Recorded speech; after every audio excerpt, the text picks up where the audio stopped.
Iran আর আমেরিকার যুদ্ধে প্রভাব এবার পড়তে চলেছে আমাদের মধ্যবিত্তদের পকেটে। কারণ গ্যাসের দাম, এলপিজি সিলিন্ডারের দাম কিন্তু হঠাৎ করে অনেক বেড়ে গিয়েছে। আমি গত বুধবারে সিলিন্ডার বুক করেছিলাম, বৃহস্পতিবারে সকালবেলায় বিল হলো 880 টাকা।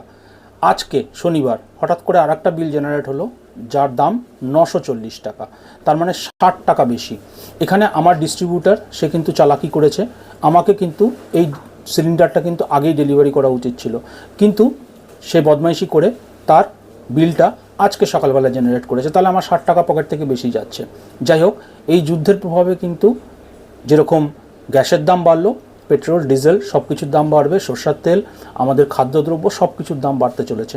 সুতরাং সমস্ত কিছুর উপরে কিন্তু এফেক্ট পড়বে এই যুদ্ধের।